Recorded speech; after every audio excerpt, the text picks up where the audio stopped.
bunyinya. Bismillah.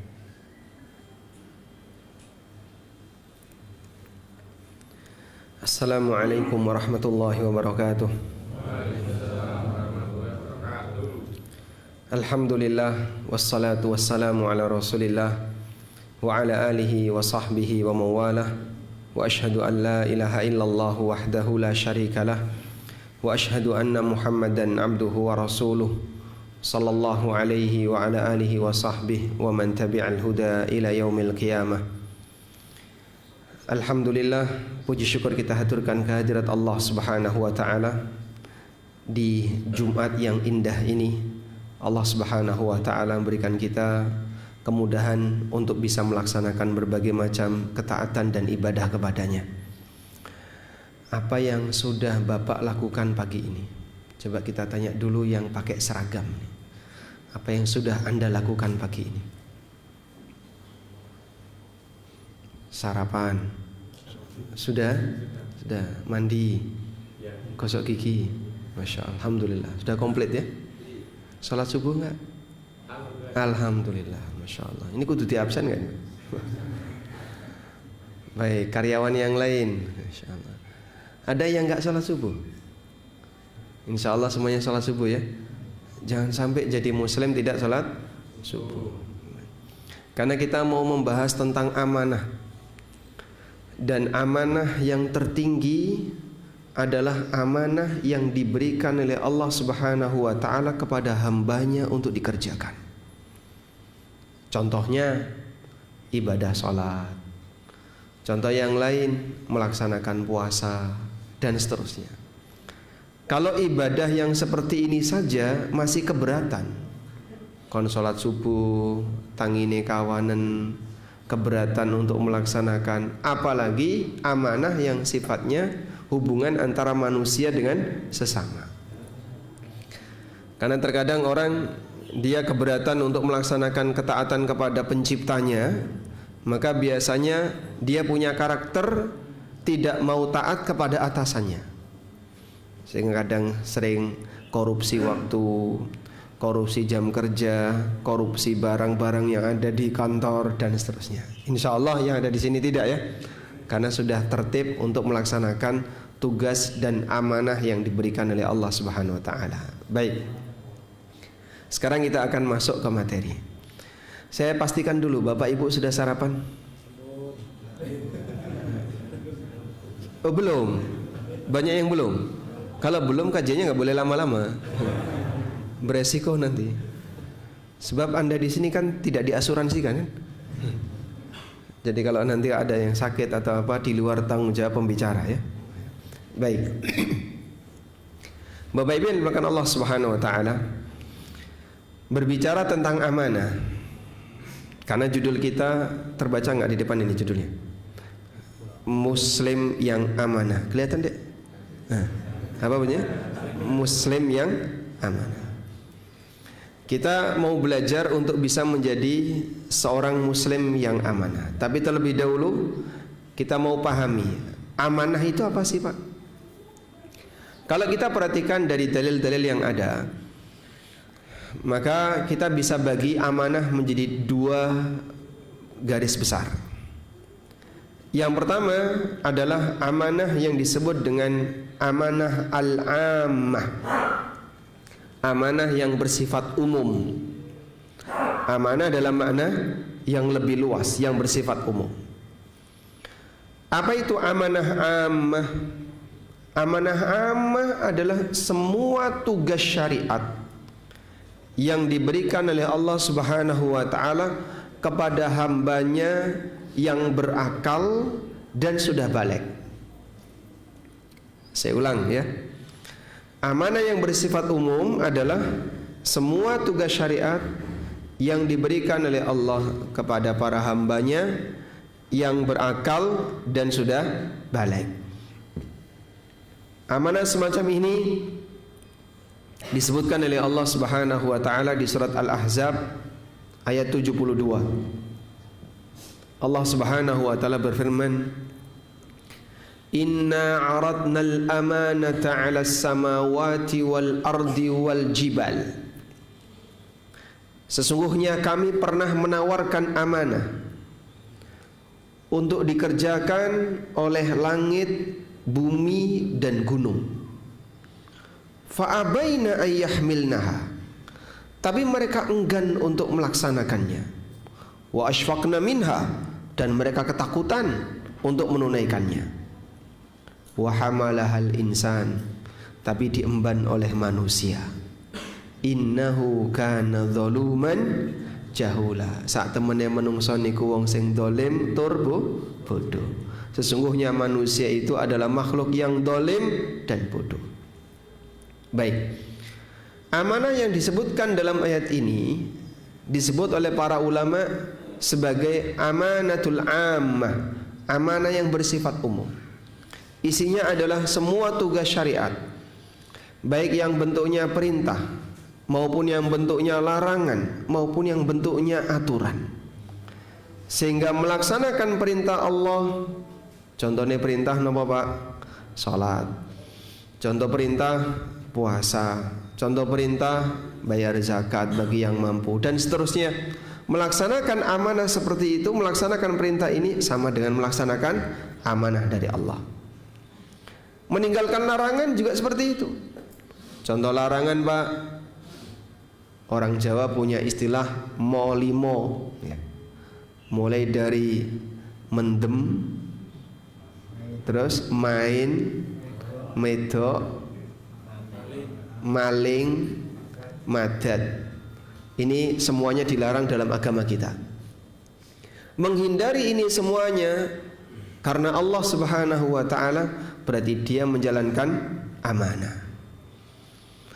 Sehingga amanah seperti inilah yang disebut oleh para ulama sebagai amanah ammah, mencakup semua makhluk yang dia mendapatkan tugas untuk menjalankan syariat, yaitu mereka yang berakal dan sudah baligh. Selanjutnya, amanah ini pernah Allah Subhanahu wa ta'ala tawarkan kepada langit, bumi dan gunung, tapi mereka enggak sanggup untuk menerimanya. Maksudnya gimana Pak? Dijelaskan dalam tafsir Ibnu Katsir bahwa Ibnu Abbas radhiyallahu anhuma, tafsir Ibnu Katsir mengutip keterangan Ibnu Abbas bahwa dalam keterangan Ibnu Abbas, Allah Subhanahu wa ta'ala pernah menyampaikan perintah ini kepada langit, bumi dan gunung berupa ketaatan untuk menjalankan syariat. Kalau kalian bisa menjalankan syariat dengan baik, dapat pahala. Dan kalau kalian tidak bisa menjalankan syariat itu dengan baik, maka kalian akan mendapatkan dosa dan dihukum oleh Allah. Itu sampai ketakutan. Langit, bumi dan gunung tidak sanggup dan mereka ketakutan sehingga menolak untuk diberi amanah semacam ini. Menolak bukan meremehkan, tapi menolak karena mengagungkan perintah Allah Subhanahu wa ta'ala. Allah Subhanahu wa ta'ala mengatakan fa'abaina ayyahmilnaha wa ashfaqna minha. Mereka enggan untuk menanggungnya, wa ashfaqna minha, dan mereka ketakutan untuk menanggungnya. Wa hamalahal insan, kemudian ditanggung oleh manusia. Di sini ada keterangan yang disampaikan oleh para ulama. Wa kullu hadhil aqwal la tunafi bainaha bal hiya muttafiqatun wa raji'atun ila annaha at-taklif wa qabulul awamiri wan nawahi bi syartiha. Jadi semua pendapat yang ada, kata Ibnu Katsir, tidak saling bertentangan, namun saling mendukung. Intinya adalah beban syariat, menerima perintah, menerima larangan sesuai dengan ketentuan yang berlaku. Wa huwa annahu in qama bidzalika uthiba. Siapa yang sanggup melaksanakan itu dengan baik maka dia diberi pahala. Wa in tarakaha uqiba, dan kalau dia tinggalkan amanah syariat tadi dia akan dihukum. Faqabilahal insan, tapi berani diterima oleh manusia. Dan tatkala manusia menerima amanah seperti ini, kita dibandingkan langit dan gunung kayak apa Pak? Gak kelihatan. Gunung yang paling dekat di sini mana? Gunung Kawi. Kelihatan gak Gunung Kawi dari sini? Kalau pas tidak mendung kelihatan. Kalau ada orang ditaruh di situ, Bapak lihat dari jauh, dari kepanjen, pakai sedotan, kelihatan nggak itu manusia? Nggak kelihatan. Kerikil aja nggak kelihatan. Oh, jangan kerikil Pak, batu aja nggak kelihatan, yang gede, apalagi menungsa di atas batu. Maka makhluk yang kecil ini berani untuk mengemban amanah, padahal gunung tidak berani untuk mengemban amanah itu. Dan ketika Allah Subhanahu wa ta'ala jadikan manusia untuk mengemban amanah, Allah tidak tunggu mereka harus dewasa terlebih dahulu. Allah tidak tunggu harus mencapai usia 40 tahun. Cukup di usia balik. Itu usia berapa? Coba masnya dulu, sudah balik belum mas? Iya, sudah balik? Sudah, Masya Allah. Usia berapa sekarang? 19, Masya Allah. Balik yang keberapa? 19. Baik. Allah tidak tunggu usia 40 tahun, sekian puluh tahun. Baliknya dulu waktu usia berapa? 8 tahun. Masya Allah, kecepatan itu. Akselerasi. Berapa usia baliknya? 12 tahun. Masya Allah. Sehingga ada yang usianya 10 tahun sudah balik. Biasanya kan perempuan baliknya lebih cepat nggak Pak? Kelas 5 itu sudah pada balik. Yang laki-laki baliknya tertunda, SMP baru balik. Sehingga di usia 10 tahun sudah mengemban amanah yang dulu langit, bumi dan gunung nggak sanggup. Masya Allah. Itulah manusia. Itulah manusia. Dan Allah Subhanahu wa ta'ala katakan, innahu kana zaluman jahula. Manusia itu zalim lagi bodoh. Di samping dia itu makhluk yang lemah, tapi pemberani. Cuman seperti ini nggak bisa ditolak. Sebab itu sudah menjadi ketetapan Allah Subhanahu wa ta'ala. Manusia sanggup untuk mengemban amanah itu. Siapa yang menjalankannya maka nanti akan mendapatkan surga. Dan siapa yang tidak menjalankannya nanti akan dihukum di neraka. Dan itulah amanah yang tertinggi, menjalankan syariat Allah Subhanahu wa ta'ala. Terus isi syariat itu apa sih Pak? Isi syariat itu cuma 3 Mas. Apa saja itu? Perintah, larangan, dan aturan. Saya ulang, isi dari syariat adalah perintah, larangan, dan aturan. Contoh perintah, sebagaimana yang kita kenal ada perintah sholat, perintah puasa. Contoh larangan, larangan minum khamr, larangan makan harta yang haram, larangan memakan binatang-binatang yang haram. Contoh aturan, aturan berarti apa yang menjadi persyaratan sah dan tidak sah, apa yang harus dipenuhi. Misalnya bagaimana cara bagi waris yang benar. Islam mengatur enggak? Mengatur. Tentang batasan sholat. Sholat duhur itu waktunya antara jam ini sampai jam ini. Sholat asar waktunya dari jam sekian sampai jam sekian. Ada batasannya enggak? Ada. Sehingga kalau orang melaksanakan tugas tapi sak penake dhewe diterima enggak Pak? Sampai sholat subuh jam berapa? 6:30 ya Mas. 6:30 kok sholat subuh. 6:30 nek waktu Aceh mungkin ya. Tapi kalau 6:30 waktu Malang ya wis ngentang-ngentang. Sehingga ada orang yang dia mau melaksanakan ibadah tapi sak penake dhewe, ndak bisa Pak. Di situ ada aturan syariat. Maka menunaikan ibadah sesuai dengan aturan itu berarti dia melaksanakan tugas sesuai dengan panduan yang berlaku.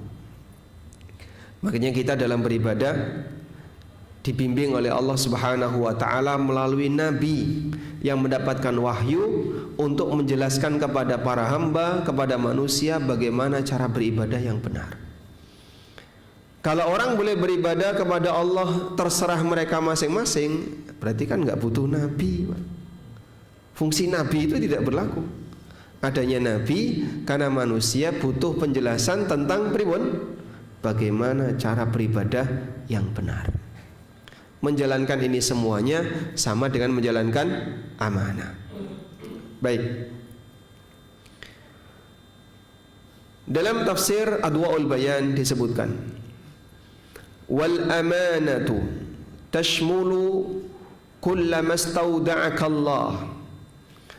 Amanah itu mencakup semua yang Allah titipkan kepadamu. Amanah itu mencakup semua yang Allah titipkan kepadamu. Wa amaraka bihifdhihi, dan Allah perintahkan kamu untuk menjaganya. Fayadkhulu fiha hifdzu jawarihika min kulli ma la yurdillah. Maka termasuk di sana adalah engkau menjaga anggota badanmu dari perbuatan yang tidak membuat Allah ridha.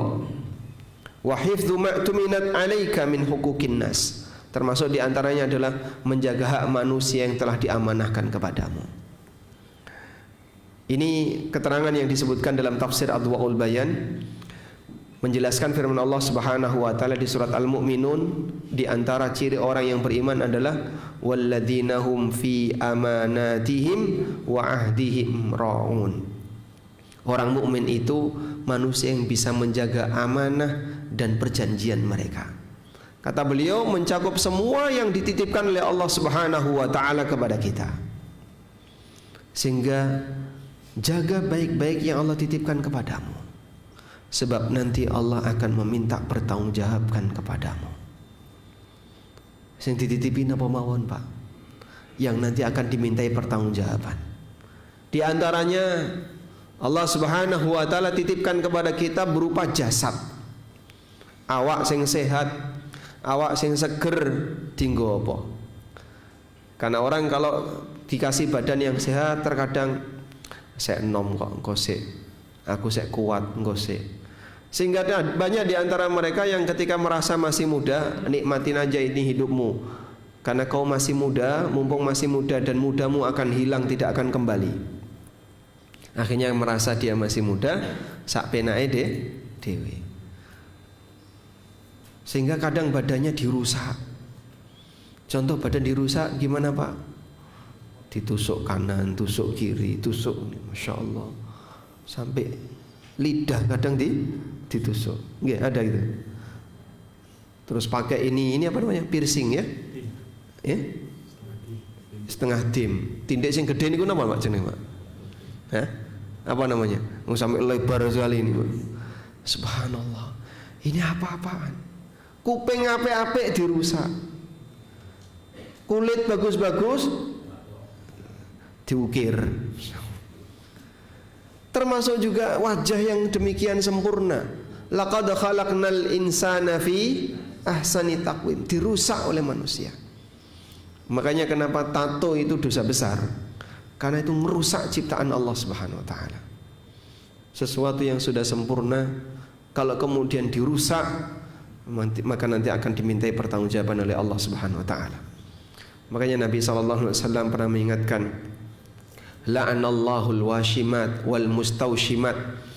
Allah mengutuk menungso sing tukang nato dan yang ditato. Sehingga tato dalam Islam itu dosa besar, dikutuk oleh Allah Subhanahu wa taala. Baik.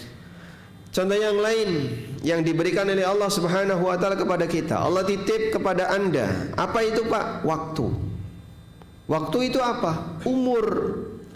Sampeyan diparingi waktu, dikasih umur, dinggo apa? Dipakai apa umur itu? Nanti akan ditanya oleh Allah. Sehingga ketika seorang hamba diberi kelonggaran, kesempatan, kau pakai untuk apa kesempatan itu? Tangguh mancing, ya Allah. Masya Allah. Mancing 24 jam mancing, mau untuk cedol. Di sini apa namanya? Uceng. Hah? Sama cedol. Iwak mitra, tengok mitra ya, yang kecil-kecil itu. Wader, subhanallah. Mancing itu biasanya berapa lama, Pak, ngilang, Pak? Sedino. Itu kalau dipakai iktikaf kan luar biasa pahalanya. Nah, sehingga dia ketika mancing itu sampai dia punya slogan, omah muring tetap mancing. Gak peduli mbok bojone muring-muring, tetap mancing. Saya pernah tinggal ya di sebuah rumah, tetangganya itu pemancingan.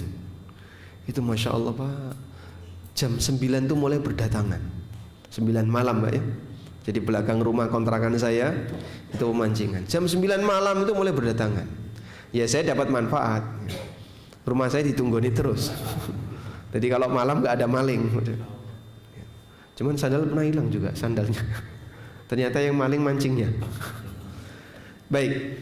Jadi jam 9 baru pada datang. Saya berangkat sholat subuh itu mereka masih bertahan. Masya Allah, kuat-kuat sekali mereka, nggak tidur. Padahal kita nggak kuat. Waktunya dibuang-buang hanya untuk nunggui 1-2 ekor ikan. Dan itu pun cuman kalau dapat dikembalikan. Begitu Pak. Demi hobi. Apa Pak seperti ini Pak? Nanti akan dimintai pertanggungjawaban di akhirat. Nabi SAW pernah bersabda dalam hadis riwayat Tirmidzi, la tazulu qadama 'abdin yaumal qiyamah. Kelak di hari kiamat kaki seorang hamba enggak bakalan geser hatta yus'al, sampai dia ditanya oleh Allah Ta'ala tentang 4 hal. Kemudian Nabi SAW menyebutkan 4 hal ini. Pertama, an umrihi fima afna. Allah bakal tanya kepada hamba tentang umur yang Allah berikan kepadanya. Untuk apa umur itu dihabiskan? Bicara umur sama dengan apa?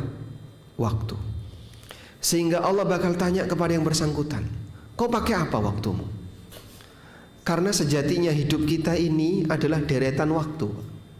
Sebagaimana kata Hasan Al-Basri, ya ayuhan nas, innama anta ayyam. Wahai manusia, sejatinya kalian itu deretan waktu. Kalian itu deretan hari. Sehingga masing-masing orang diberi oleh Allah usia sejumlah sekian hari. Yuswa pinten Bapak? 65. Berarti saat ini beliau diberi oleh Allah sejumlah hari yang totalnya 65 tahun. Ada yang diberi sejumlah hari yang totalnya 70 tahun. Ada yang diberi sejumlah hari yang totalnya 50 tahun sesuai dengan usia yang Allah berikan kepadanya. Fa idza dhahaba ba'duhu dhahaba ba'du.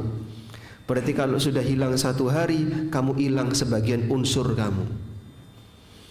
Sehingga ibarat jasad ini Pak, kalau bisa diukur pakai hari gitu, orang ini akan mati di usia 63 tahun, ini akan mati di usia 50 sekian tahun, penuh 50 sekian tahun. Berarti ketika hilang sekian hari, berkurang sekian persen sampai hilang semuanya.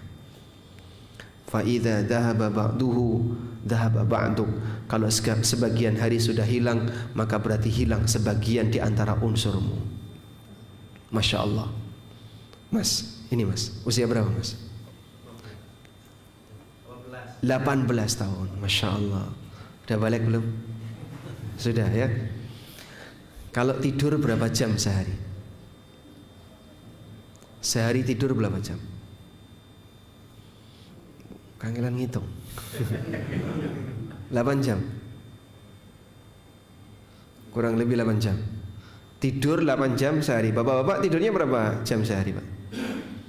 Rata-rata 8 jam. 5 jam. Masya Allah, itu hemat berarti ya. Banyak orang yang tidurnya 8 jam. Sehingga kalau ditanya jenengan tidur berapa jam? Jam 9 sampai jam 4. Ya kurang lebih 8 jam. Kalau kita tidur 8 jam, berarti 1/3 umur kita hilang. Sehingga yang usianya 18 tahun tadi, 6 tahun itu turu tok isi Pak. 1/3 usia itu hilang. Kenapa? Isinya tidur. Dan kita rata-rata seperti itu. Belum lagi waktu bayi dulu, bayi kan turu gitu ya. SD juga masih turu, SMP ya masih turu, sampai gede seneng turu, berarti gawan bayi durung hilang. Kon ngaji merem. Baik. Sebagian besar waktu kita gunakan untuk hibernasi.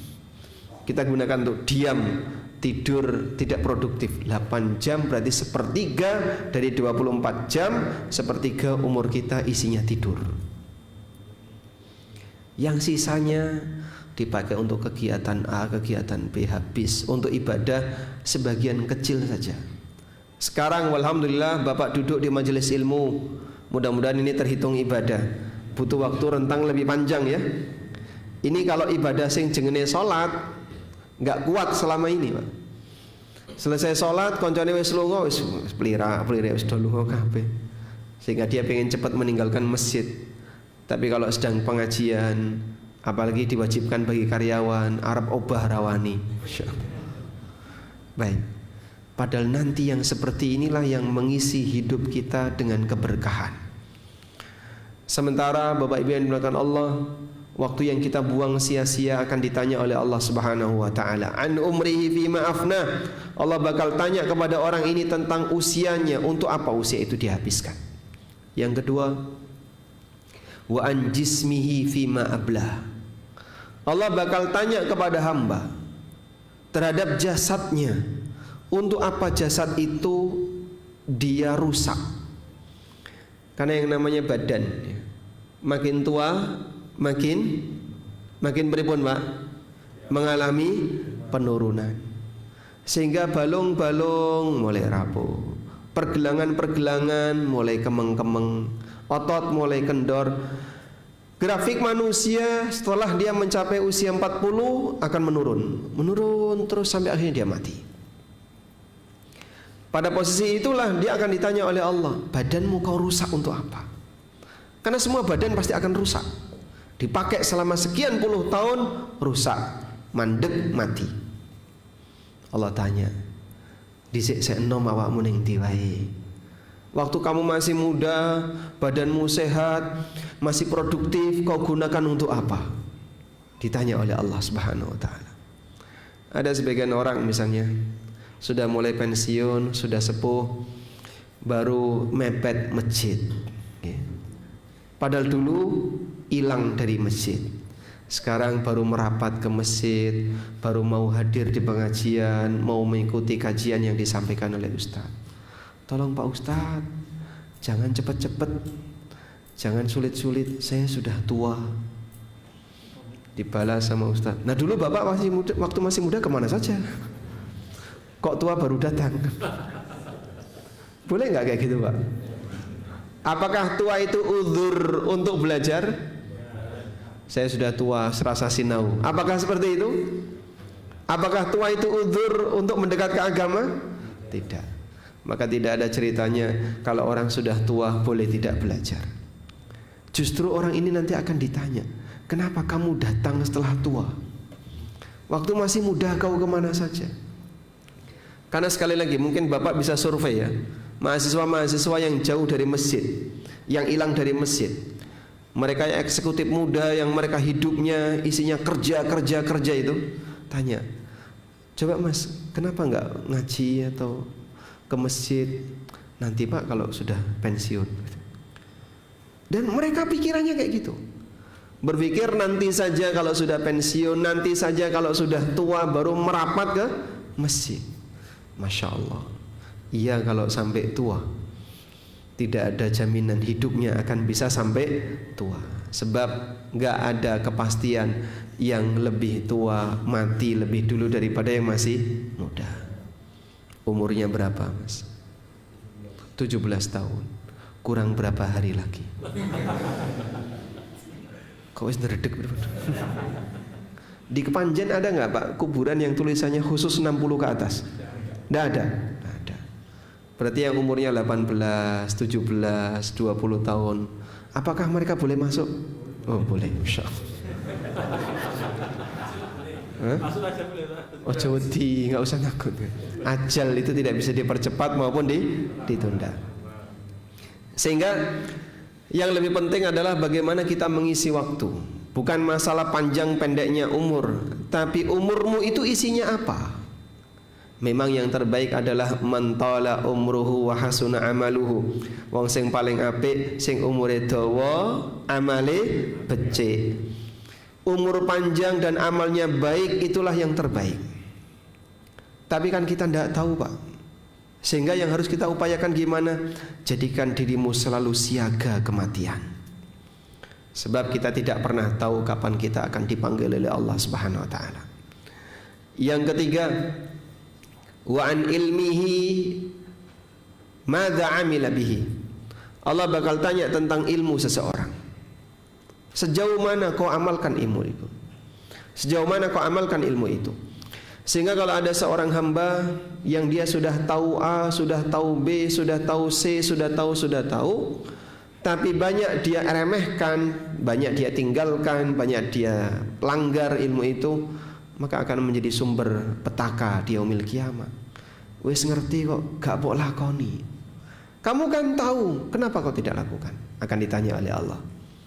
Berarti nek ngono aja sampai ngerti ya, Pak. Ya padha wae, sampean juga nanti akan dituntut kenapa kau enggak belajar. Sebab belajar itu hukumnya apa? Wajib, dan setelah tahu harus dilaksanakan.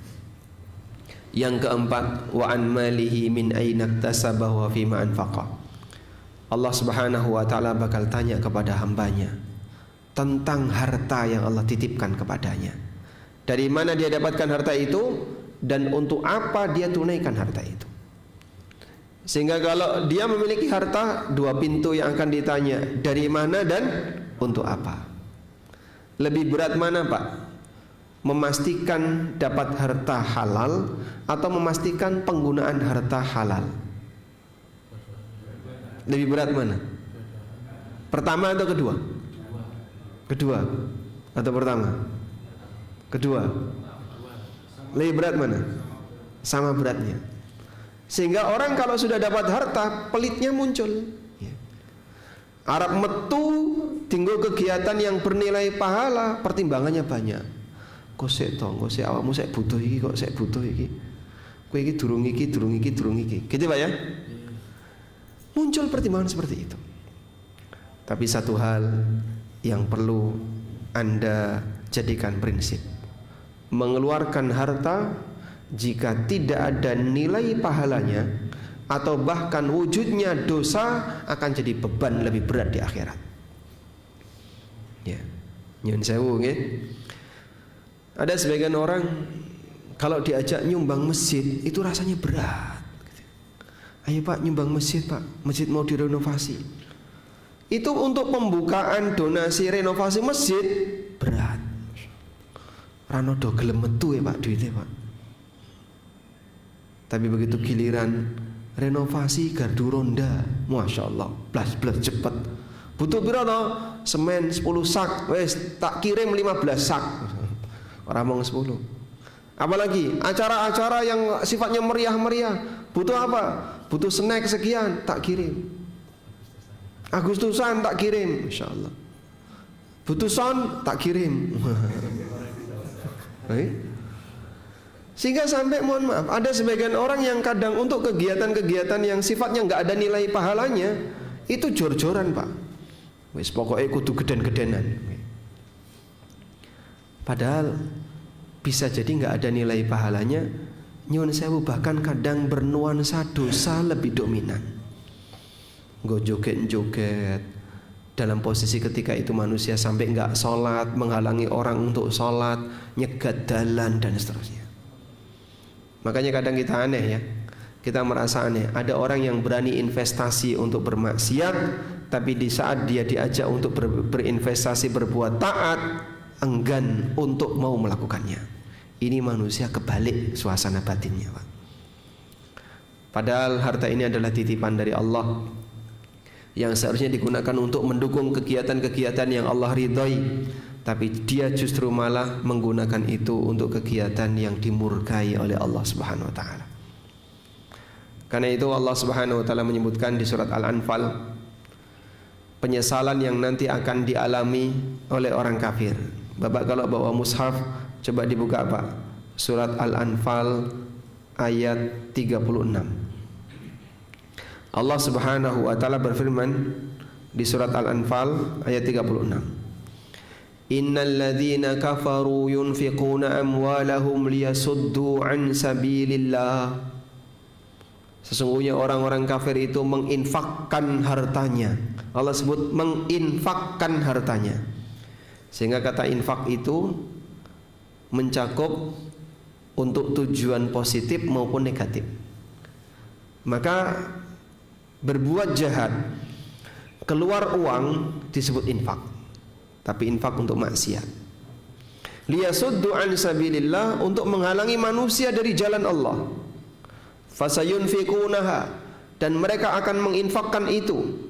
Tsumma takunu alaihim hasratan, dan itu akan menjadi sumber penyesalan bagi mereka. wis kadung metu duit, hilang hartanya, tapi justru akan menimbulkan dosa dan penyesalan di hari kiamat. Jangan sampai kita bernasib seperti itu, Pak. Salah sasaran ketika mengeluarkan uang. Makanya dulu para sahabat, perjuangan mereka dalam menggunakan harta itu, kalau untuk kegiatan fisabilillah semangatnya luar biasa. Ada yang wakaf kebun, ada yang sampai menyumbang sekian kilo emas, ada yang menyumbang sekian banyak harta, sekian ekor kuda. Masya Allah. Kalau di zaman sekarang miliaran yang dikeluarkan oleh para sahabat demi mendukung perjuangan Nabi Sallallahu Alaihi Wasallam. Di dalam kondisi yang sama, orang kafir juga sama, yang mereka keluarkan juga besar untuk menghalangi dakwah Nabi Sallallahu Alaihi Wasallam. Podo-modo metu duite, yang satu mengantarkan ke surga, yang satu mengantarkan pelakunya ke neraka. Jadi berpikirlah ketika orang menggunakan harta, jangan sampai salah sasaran, karena kalau salah sasaran rugi ping pindho. Rugi kenapa? Uangnya hilang. Yang kedua, dia malah justru mendapatkan dosa, karena dalam syariat kita Allah melarang wala ta'awanu 'alal itsmi wal 'udwan. Kamu tidak boleh tolong menolong dalam perbuatan dosa dan tindakan melampaui batas. Baik, selanjutnya, setelah kita mendapatkan penjelasan tentang amanah tadi, berikutnya kita beralih kepada, tadi pertama adalah amanah yang sifatnya umum. Maknanya apa tadi, Pak? Mencakup semua syariat dan titipan yang diberikan oleh Allah Subhanahu wa taala kepada hambanya, yang nanti itu akan dimintai pertanggungjawaban oleh Allah di yaumil qiyamah. Hisab itu tidak mungkin kita bisa hindari. Maka yang perlu untuk kita perjuangkan adalah bagaimana agar kita selamat ketika dihisab. Pak, bisa nggak Pak jadi orang yang tidak dihisab? Pripun nggih carane nggak dihisab? Wong kabeh niki bakal dimintai pertanggungjawaban. Maka kalau kita tidak bisa menghindari hisab, minimal perjuangan kita adalah bagaimana caranya agar apa? Kita diberi kemudahan oleh Allah ketika dihisab. Baik. Karena itulah jamaah, waspadalah dengan yang namanya hisab, terutama terkait masalah harta. Kata Ali bin Abi Thalib radhiyallahu anhu, fi halalihi hisabun wa fi haramihi azab. Dalam masalah harta, nek halal isine dihisab, kalau haram nanti bakal diazab, tidak ada yang ketiga. Baik, selanjutnya kita akan beralih ke amanah yang lebih khusus. Amanah dalam makna yang lebih khusus dijelaskan oleh para ulama, bentuknya ada 3 macam. Yang pertama adalah amanah yang terjadi karena interaksi muamalah antara sesama manusia. Amanah yang terjadi karena interaksi muamalah antar sama manusia. Contohnya Pak, ya, misalnya karyawan diminta untuk kerja, berarti dia dapat amanah enggak? Dapat amanah. Apa amanah yang diemban oleh karyawan? Dia harus melaksanakan tugas, dia harus melaksanakan kerja sesuai yang diembankan kepadanya, sesuai dengan jam kerja dia.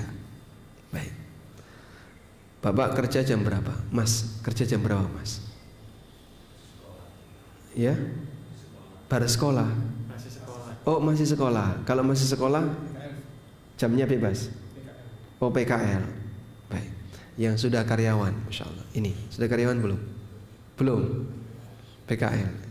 Yang seragamnya ini sudah karyawan? Sudah. Jam berapa jam kerjanya? Berapa jam? Jam 8 sampai jam setengah 5. Dari jam 8 sampai jam setengah 5, dalam waktu kurang lebih pinter nih, 8,5 jam, ya. Itu amanah bukan? Amanah.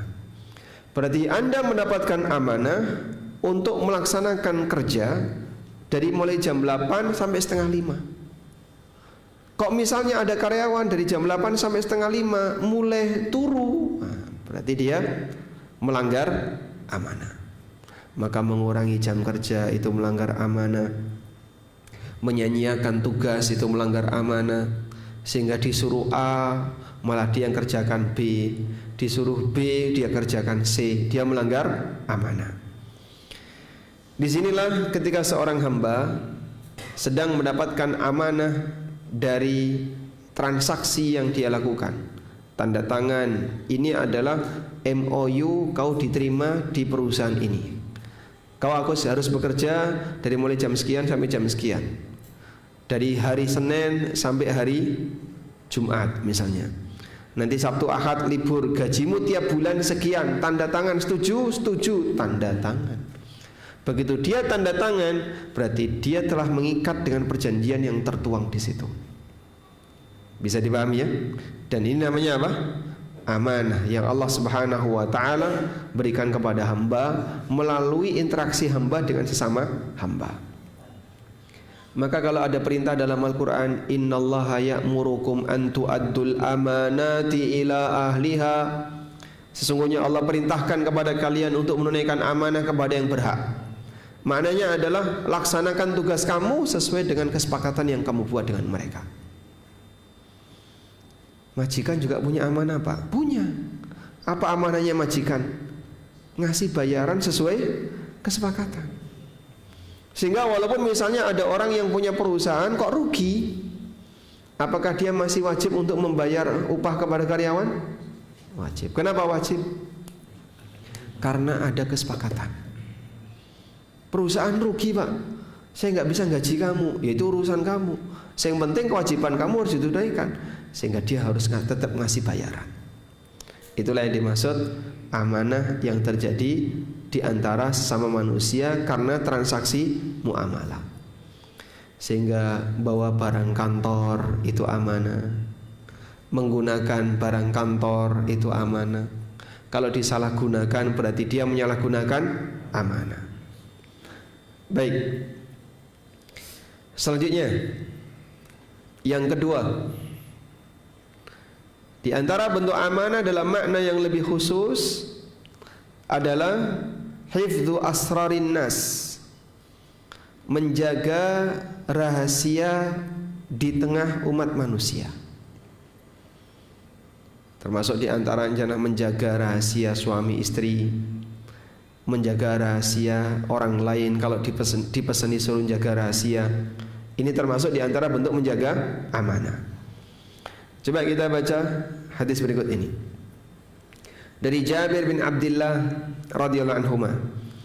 Rasulullah sallallahu alaihi wasallam bersabda, "Idza haddatsa ar-rajulu bil hadithi, thumma iltafata, fahiya amanatun."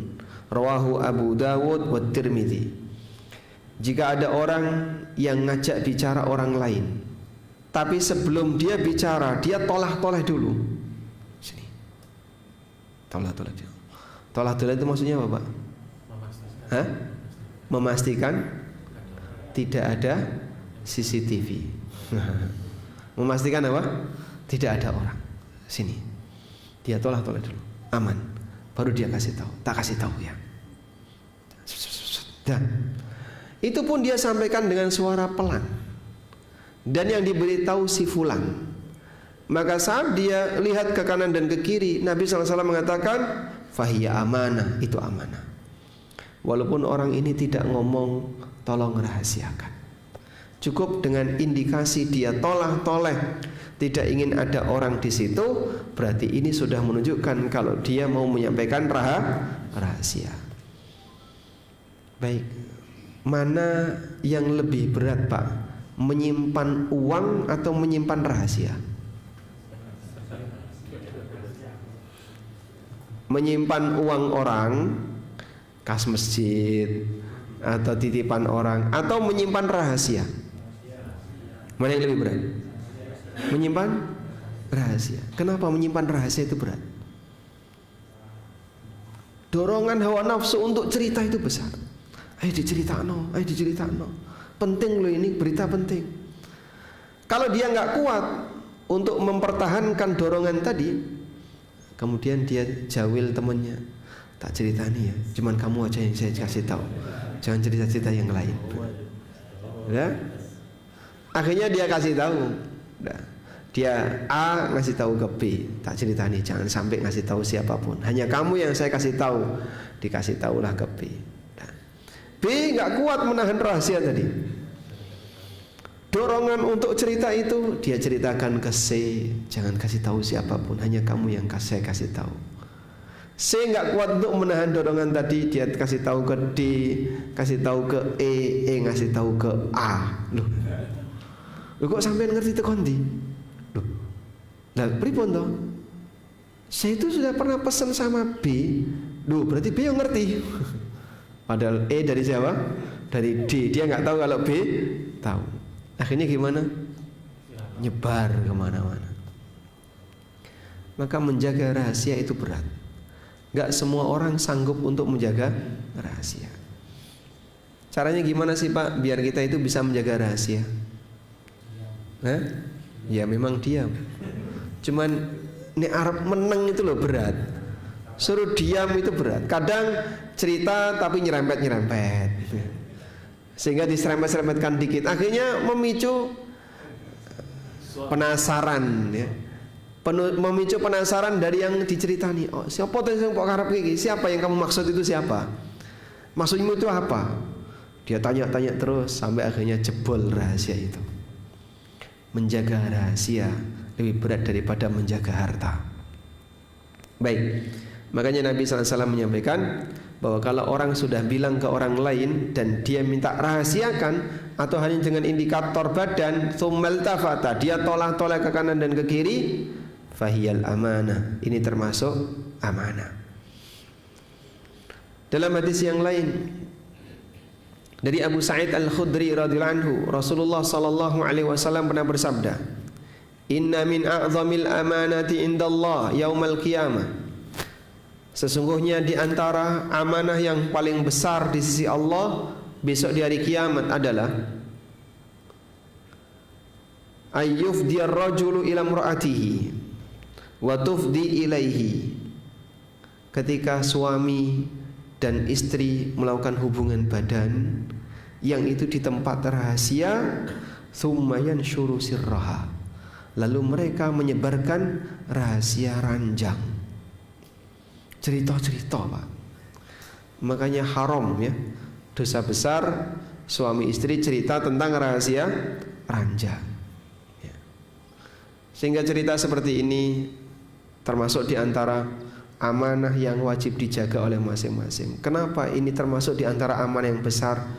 Berarti yang bersangkutan randuwe isin, karena dia nggak punya rasa malu sehingga dia bercerita tentang sesuatu tanpa malu. Baik. Padahal nggak ada sisi ilmiah di situ. Inilah bahayanya kalau seorang hamba tidak punya rasa malu. Cerita apapun yang tidak selayaknya untuk diceritakan. Makanya Bapak Ibu ya, mungkin di antara kita pernah punya pengalaman melihat orang tua kita berantem. Mungkin ya. Sebagai anak yang baik cerita enggak? Saya ulang ya. Kalau misalnya Bapak Ibu pernah melihat orang tua berantem, sebagai anak yang baik cerita enggak? Ya? Kenapa kita enggak cerita? Dalam rangka menghormati orang, menjaga kehormatan orang tua. Ini aib orang tua, ojo sampai bocor. Maka hal yang sama juga ketika orang tua melihat ada masalah di anaknya, jaga kehormatan anak, jangan sampai bocor. Sehingga kita diajarkan dalam prinsip orang Jawa, mikul dhuwur mendem jero. Nek sampean duwe keluarga kok dia punya prestasi, silahkan diangkat tinggi. Tapi kalau sampean duwe keluarga kok dia punya cacat, ojo sampai diceritakan ke orang lain. Pendem dalam-dalam, tanam dalam-dalam, biar orang lain tidak tahu. Dan seperti itu yang diajarkan dalam syariat kita. Ini adab luar biasa, tapi sering banyak orang gagal. Termasuk mohon maaf belakangan, orang begitu gampang cerita tentang pengalaman hal yang tidak benar, yang itu sebenarnya rahasia di medsos. Ini tidak boleh ya. Dosa itu perlu diceritakan enggak, Pak? Enggak perlu. Kenapa enggak perlu? Itu aib kamu. Makanya Nabi sallallahu alaihi wasallam pernah menunjukkan, kullu ummati mu'afan illal mujahirun. Semua umatku akan dimaafkan oleh Allah, diampuni, illal mujahirun, kecuali orang yang melakukan perbuatan dosa terang-terangan. Kecuali orang yang melakukan perbuatan dosa terang-terangan.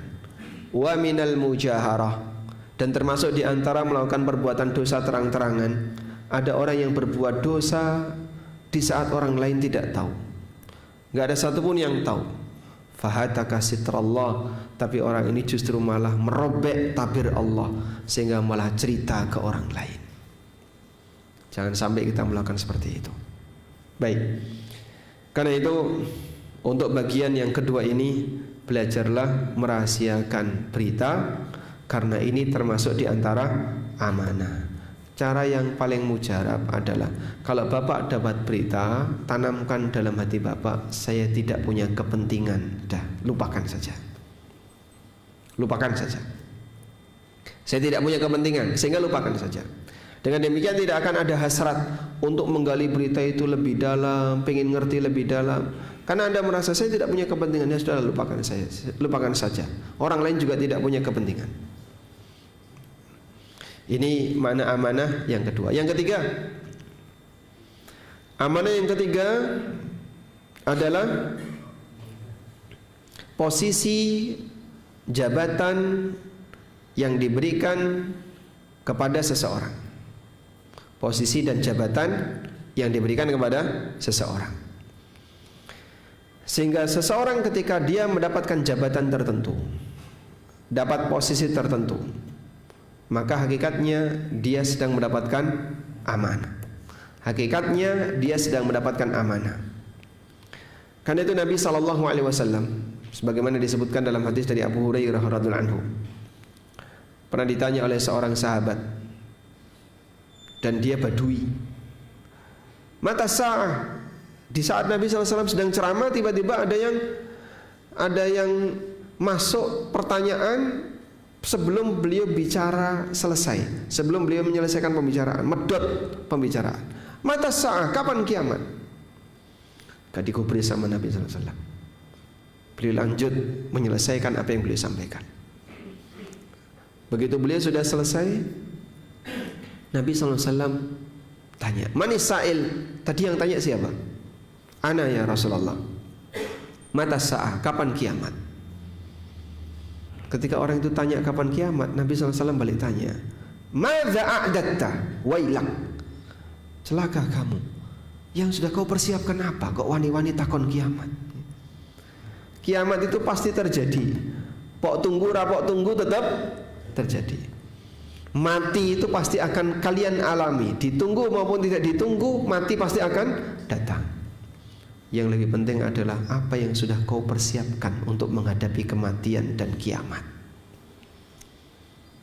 Kemudian Rasulullah SAW mengatakan, idza duyi'atil amanah fantadhiris sa'ah.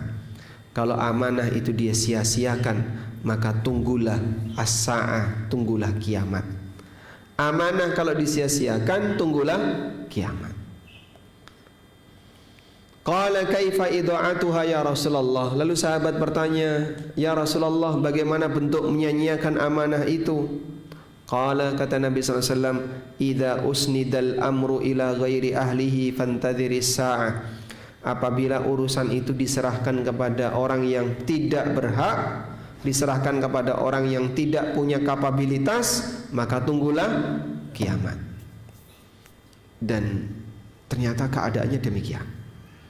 Makanya kalau sampai ada orang ya punya jabatan, dia nunjuk bawahannya ngasih jabatan ke orang lain, tapi dengan skema giveaway. Masya Allah ya. Apa Pak namanya Pak? Jabatan giveaway. Kamu saya tunjuk jadi ini, jadi ini. Saya gak senang walaupun punya kemampuan, menyingkir. Gak senang, saya gak senang sama ini, dia punya kemampuan, singkirkan. Yang disenangi dikasih giveaway jabatan. Rusak sudah. Itu ada ngerusak semuanya. Makanya mereka diberi amanah oleh Allah untuk menjadi pemimpin, dan mereka nanti akan dimintai pertanggungjawaban oleh Allah Subhanahu wa taala. Nabi sallallahu alaihi wasallam mengatakan, "Idza duyyi'atil amanah fantadhiris sa'ah." Kalau amanah sudah disia-siakan, maka tunggulah kiamat. Sehingga makin dekat dengan kiamat muncul pemimpin-pemimpin yang tidak amanah. Dulu ada seorang sahabat namanya Abu Dzar, yang kita tahu Abu Dzar ini termasuk di antara sahabat yang perjuangannya luar biasa. Tapi saat Abu Dzar ini mengajukan kepada Nabi SAW agar ditunjuk jadi amil, dan amil waktu itu termasuk pejabat. Ya Rasulullah, ala tasta'miluni, ya Rasulullah, tunjuk aku sebagai amil. Fadaraba biyadihi ala mankibi. Kemudian Nabi SAW menepuk pundakku, pundaknya ditepuk. Lalu beliau bersabda, ya Aba Dzarrin innaka dha'if. Wahai Abu Dzar, kamu ini manusia lemah. Masya Allah. Setingkat Abu Dzar disebut apa? Manusia lemah. Wa innaha amanatun. Dan yang namanya jabatan itu amanah. Wa innaha yaumal qiyamati khizyun wa nadama. Dan kelak di hari kiamat itu akan menjadi sumber penyesalan. Illa man akhadaha bihaqqiha, kecuali yang mendapatkan amanah itu bihaqqiha, sesuai dengan yang berhak. Masya Allah. Hadis ini sahih riwayat Muslim. Maka dalam hal ini, apabila seorang hamba diberi posisi tapi disalahgunakan, maka berarti dia menyanyiakan amanah. Ya. Pak Bos, boleh nggak Pak saya titip orang? Titip siapa Mas? Ini gila Pak, ini adik saya, ini saudara saya, ini saya, dan seterusnya. Titip sama keluarga. Kepada siapa? Kepada tempat kerja. Saya titip satu Mas ya. Titip kalau sudah punya keahlian, tidak masalah. Tapi yang dititipi malah jadi beban perusahaan. Kalau perusahaan swasta mungkin lebih ringan. Yang lebih parah kalau itu adalah perusahaan punya negara misalnya. Akhirnya ngerusak semuanya gara-gara model titipan.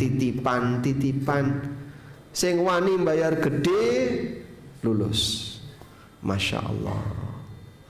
Terus mau dibawa kemana kalau kemudian caranya seperti ini? Baik. Nah selanjutnya, seorang mukmin ketika dia mendapatkan amanah, lalu dia jalankan amanah itu, berarti hakikatnya dia sedang melaksanakan perintah Allah. Saya ulang ya, mukmin wajib meyakini ketika dia diberi tugas amanah apapun bentuknya, baik amanah menjaga rahasia, amanah menjalankan tugas kerja, amanah dalam masalah muamalah, interaksi sesama hamba, amanah terkait jabatan dan posisi, kemudian dia jalankan semuanya dengan baik, berarti yang bersangkutan sedang menunaikan amanah. Dan menunaikan amanah itu berarti sama dengan menjalankan perintah Allah. Apa hukumnya? Wajib. Dia dapat pahala. Dia dapat pahala. Maksudnya gimana Pak? Mungkin ada di antara karyawan yang disiplin, tidak pernah telat kerja, masuk nggak pernah telat, keluar tidak pernah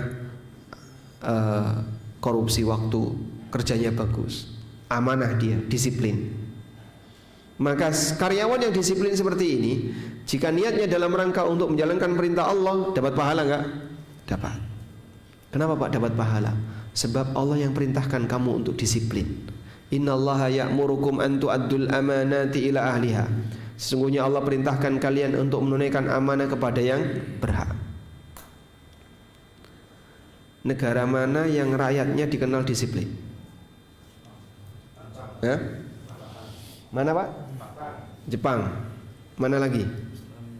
Australia. Mana lagi? Belanda, Singapura, Malaysia. Mana lagi? Indonesia. Nomor berapa Indonesia itu? Jadi negara-negara tetangga yang nggak jauh dari kita rata-rata amanah. Malaysia itu tertib, Pak. Singapura juga tertib. Negara-negara tetangga yang lain, Filipina, Thailand, ya tidak setertib Malaysia dan Singapura. Tapi dibandingkan Indonesia, mereka lebih tertib. Indonesia paling tidak tertib di antara negara-negara sekitarnya. Sudah? Orang Jepang yang amanah, disiplin dan seterusnya dapat pahala nggak ketika mereka melakukan seperti itu? Dapat pahala nggak? Kenapa nggak dapat? Hah? Kenapa nggak dapat? Kenapa mereka nggak dapat pahala? Karena mereka kafir, mereka ateis, mereka non muslim, sehingga amal yang mereka kerjakan tidak ada nilainya sebab mereka belum terdaftar, karena mereka masih non muslim. Makanya di sini ada kelebihan. Muslim kalau amanah dapat pahala, non muslim juga amanah tapi dia nggak dapat apa-apa. Berarti siapa yang lebih beruntung? Kita. Walhamdulillah, dengan bekal Islam, dengan bekal kita punya iman, semua amal baik dan ketaatan yang kita lakukan bisa berwujud pahala. Maka nggak ada yang sia-sia kalau teman-teman sekalian, bapak ibu sekalian, bapak yang bekerja atau teman-teman yang bekerja kemudian berusaha menjaga waktu kerja dengan baik, itu semuanya akan menghasilkan pahala. Wallahu a'lam. Baik, mungkin itu sebagai pengantar yang bisa kita sampaikan. Tidak boleh panjang-panjang ya, karena nanti akan kepanjangan sebab ada yang belum sarapan. Baik, wassallallahu ala nabiyina Muhammadin wa ala alihi wa sahbihi wasallam. Ini Bapak pertanyaannya sebanyak ini. Oh, titipan, insyaallah. Dari banyak teman. Amanah, insyaallah. Dan beliau sudah memberikan amanah itu. Sampai jam berapa Pak Arta? 8.30. Masya Allah. Baik, kurang 15 menit lagi.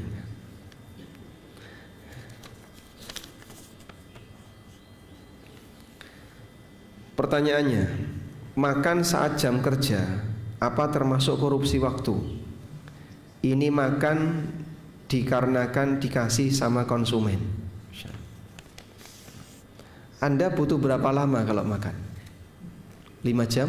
Masya Allah. Itu ngunyahnya satu kunyahan 5 tahun 50 kali kunyah.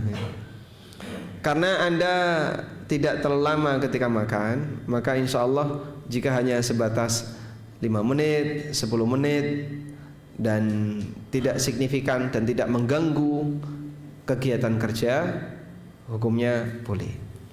Cuman di sini ada masalah, dikasih makanan konsumen itu boleh nggak? Diterima. Jadi misalnya teman-teman melakukan layanan ya, pemasangan di rumah A, pemasangan di rumah B. Nek ono suguhan nih dipasang apik.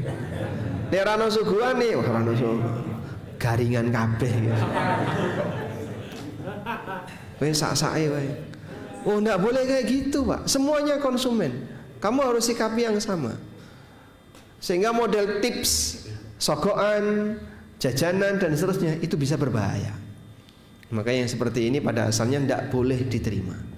Sehingga kalau mau masang misalnya instalasi di sini, masang instalasi di sini, terlebih dahulu sampaikan. Apa yang pertama kali Anda sampaikan? Salam ya. Sampaikan salam. Kemudian sampaikan, Pak, mohon maaf, peraturan di perusahaan kami tidak boleh dikasih hadiah atau dikasih tips, dikasih makanan tidak boleh. Sopo sing arep ngkei mungkinnya. Yo, tapi tidak apa-apa. Anda cantumkan itu di depannya agar nanti tidak ada pemberian apapun. Kalau dipaksa gimana, Pak? Tetap dikasih. Kalau tetap dipaksa dikasih, maka sampaikan ke atasan.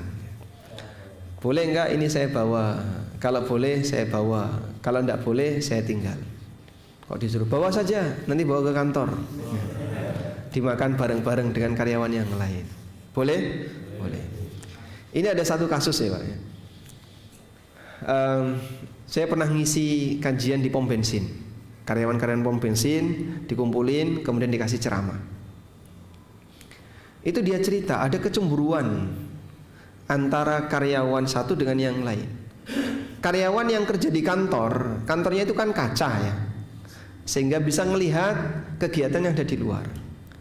Itu sampai dia bisa melihat, itu tuh dikasih tips tuh. Yang tukang ngisi itu Pak, yang tukang ngisi bensin itu dikasih tips, kelihatan tuh, tuh ada yang kasih amplop, ada yang ngasih ini.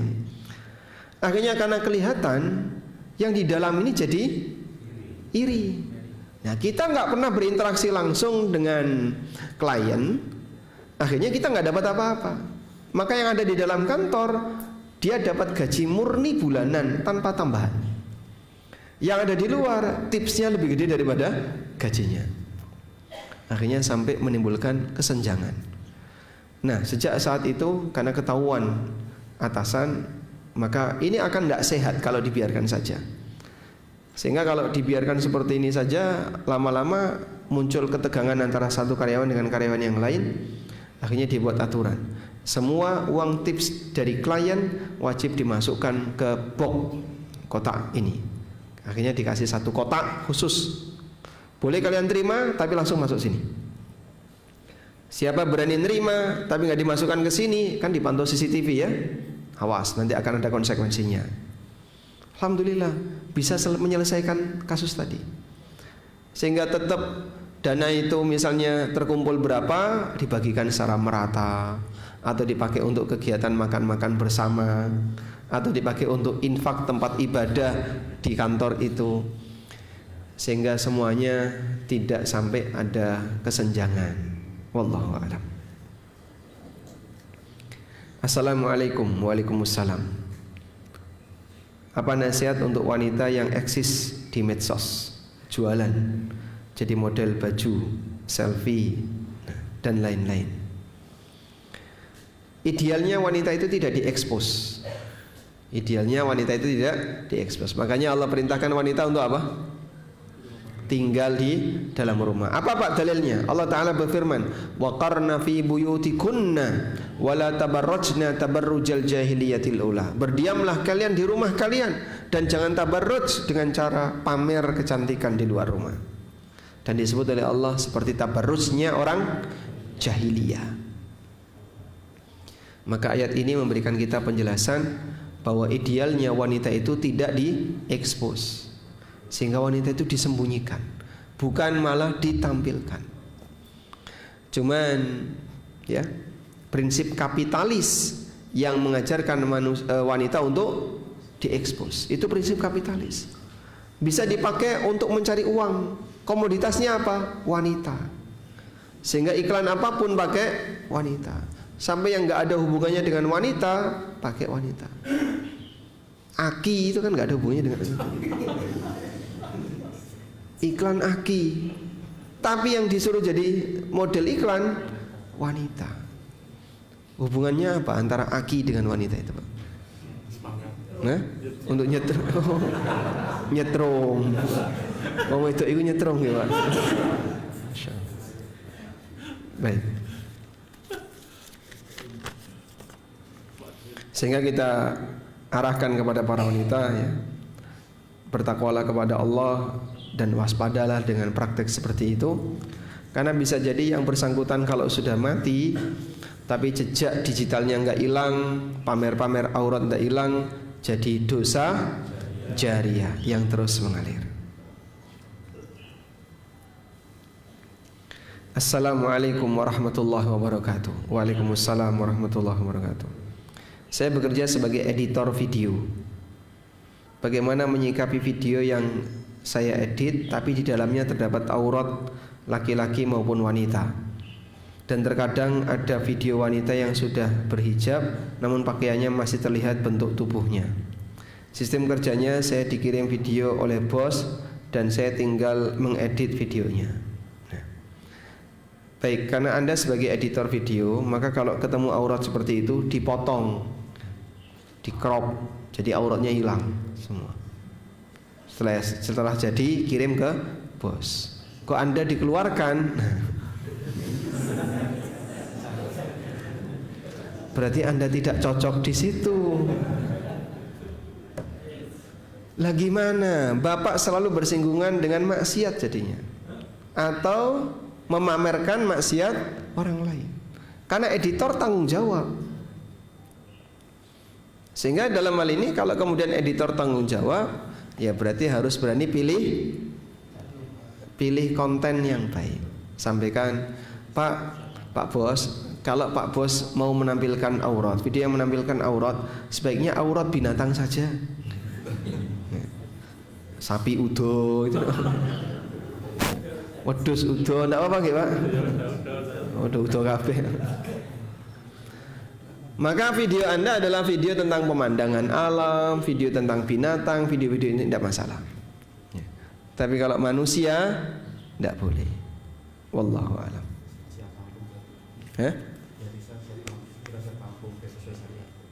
Siap tampung. Editornya ditampung dulu, tapi nanti disesuaikan. Habis itu dikeluarkan. Assalamualaikum warahmatullahi wabarakatuh. Waalaikumsalam warahmatullahi wabarakatuh. Bagaimana hukum menggunakan software bajakan untuk kerja? Dan bagaimana jika software bajakan tersebut terafiliasi dengan Israel? Baik. Definisi terafiliasi itu masih kabur ya, masih belum jelas, masih bias. Maka jangan jadikan sebagai alasan untuk mendolimi orang lain. Kalau Bapak bekerja dengan software, tapi softwarenya itu software bajakan, maka jika Anda mau bertanya, tanyakan kepada pemilik software. Saya menggunakan software Anda dengan cara membajak, boleh atau tidak? Kalau mereka tidak apa-apa, oh tidak apa-apa Pak, pakai aja terus. Itu jadi amal jariah bagi kami. Sopo sing gelem kaya ngono. Sehingga dia mungkin tidak akan terima. Tapi Pak, dia kan orang kafir. Apa boleh kita maling di rumahnya orang kafir? Tidak boleh. Dolim kepada siapapun dilarang. Dolim kepada siapapun dilarang. Sehingga dalam hal ini Anda tidak boleh mendolimi orang tersebut. Gimana Pak kalau sudah terlanjur? Kalau sudah terlanjur, berarti pendapatan yang kau miliki campur antara apa? Campur antara yang halal dengan yang haram. Ya. Kok bisa Pak? Ya kalau kamu menggunakan software orang lain. Ibaratnya begini, Bapak jadi driver ojek atau driver Grab, tapi kendaraannya pinjem tetangga, nggak pakai ngomong, langsung ngambil mobilnya tetangga, dibawa keliling, nge-grab. Berarti gimana itu nanti kalau balik? Tetangganya wajib diberi bagi hasil.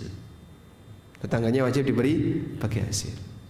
Sehingga dapat berapa hari ini? 300.000, alhamdulillah. Baik, drivernya berapa? 100, mobilnya 200. Tapi kan tadi saya nggak ngomong. Nah justru itu. Tetap pemilik mobil harus dapat. Kecuali kalau kau dapat izin. Pinjam mobil tetangga dapat izin. Kalau make asal make dan nggak dikasih izin, tapi dipakai untuk kegiatan produktif, dipakai ngojek, dipakai nge-grab, dapat uang, maka harus ada bagi hasil. Berarti solusinya gimana yang sudah terlanjur? Anda hubungi pemilik software, sampaikan bahwa kami menggunakan software Anda secara tidak legal, dan dari kegiatan itu kami mendapatkan duit senilai sekian. Kami dapat keuntungan senilai sekian. Anda minta dikasih bagian berapa persen? Kalau mereka bilang saya minta 50%, kasihkan 50%. Berarti 50% pekerja, 50% pemilik software. Wallahu a'lam. Assalamualaikum warahmatullahi wabarakatuh. Waalaikumsalam warahmatullahi wabarakatuh. Apa hukumnya jual beli yang mana barang itu sudah dibeli dan sudah dibayar penuh, Akan tetapi jika tidak habis dikembalikan dan minta ganti rugi barang baru. Jenis jual beli kue. Gimana ini? Sudah dibeli dan sudah dibayar penuh, akan tetapi jika tidak habis dikembalikan. Hah? Dan minta ganti rugi barang, dan minta ganti rugi barang baru. Oh, yang nggak laku minta, oh berarti konsinyasi. Ya, konsinyasi ya. Saya punya warung ya. Terus si A titip roti. Nih, kalau nggak laku nanti si A datang ganti roti itu dengan yang baru. Udah? Jual lagi nggak laku lagi, si A datang ganti roti dengan yang baru. Namanya apa ini? Konsinyasi, titip jualkan. Boleh seperti ini. Nah, konsinyasi itu yang lebih tepat statusnya adalah jasa menjualkan. Aku titip tolong dolen. Sehingga yang lebih tepat jangan dibeli, tapi tolong jualkan. Nanti yang laku berapa itu yang tak bayar. Kalau nggak laku ya nggak usah dibayar. Itu betul ya. Sehingga Anda membayar sesuai yang laku. Karena statusnya adalah titip tolong jualkan. Seperti kerupuk di warung-warung itu titip tolong jualkan. Contoh yang lain seperti tadi ya, roti dan seterusnya. Nah, seperti ini akad yang lebih tepat adalah akad ijarah. Jasa titip jualkan, nanti dapat fee sesuai yang disepakati.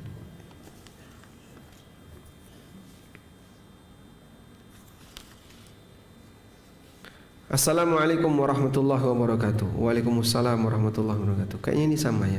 Hukum jual beli dengan sistem retur, yang mana akad di awal dibayar tunai, nanti apabila barang tidak habis minta retur dengan barang baru. Ini akad yang lebih tepat konsinyasi, bukan jual beli. Jadi nanti bayarnya mana yang laku dibayar. Kalau seperti itu boleh. Kok sama? Oh sama. Sama ini pertanyaannya. Baik, alhamdulillah sudah habis. Kurang 3 menit kita akan gunakan untuk bagi-bagi hadiah. Nah, pertanyaan yang pertama, angkat tangan dulu. Angkat tangan. Nggak ada yang berani angkat tangan dulu? Nah, angkat tangan dulu. Baik. Namanya siapa? Teguh. Insyaallah dapat hadiah Pak Teguh. Sudah punya buku ini belum? Oh belum. Baik. Yang kedua, angkat tangan dulu. Nah, pertanyaannya. Dari mana asalnya Pak? Turen. Turen. Berapa kilo dari sini? 20 kilo. Masya Allah. Dapat hadiah. Prinsip hidupku. Yang ketiga, angkat tangan dulu. Pertanyaannya, jelaskan macam-macam amanah. Berikut dalilnya dan keterangan ulama yang ada di sana. Komplit, teman. Jelaskan macam-macam amanah. Amanah ada dua. Yang pertama al-amah. Amanah dalam arti umum. Pengertiannya adalah semua tugas syariat yang Allah berikan kepada hamba yang sudah balik dan berakal. baik. Semua tugas syariat yang Allah berikan kepada hamba yang balik dan berakal. Selanjutnya, Quran surat Al-Ahzab. nah, Ayatnya lupa. nih.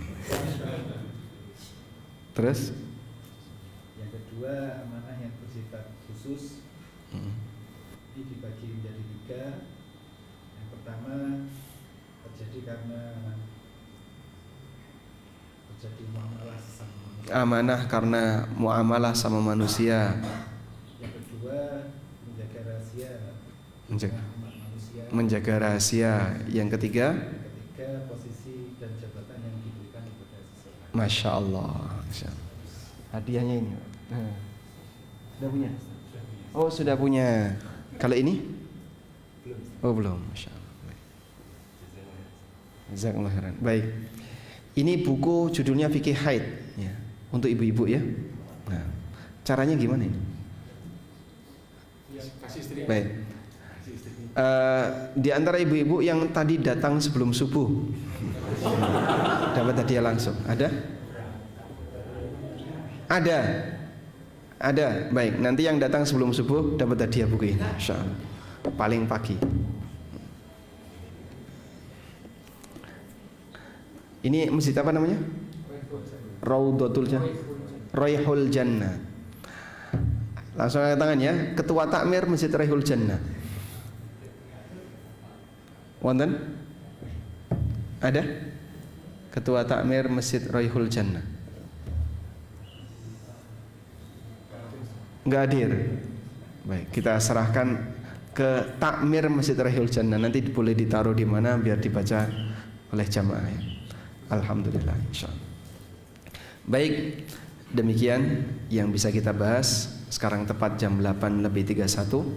Semoga Allah jadikan pertemuan kita ini sebagai pertemuan yang dirahmati oleh Allah. Dan Allah Subhanahu wa taala jadikan apa yang kita bahas sebagai ilmu yang bermanfaat. Allahumma anfa'na bima 'allamtana wa 'allimna ma yanfa'una warzuqna ilma. Wa sallallahu ala nabiyyina Muhammadin wa ala alihi wa sahbihi wa sallam. Wa akhiru da'wana anil hamdulillahi rabbil alamin. Wassalamu alaikum warahmatullahi wabarakatuh.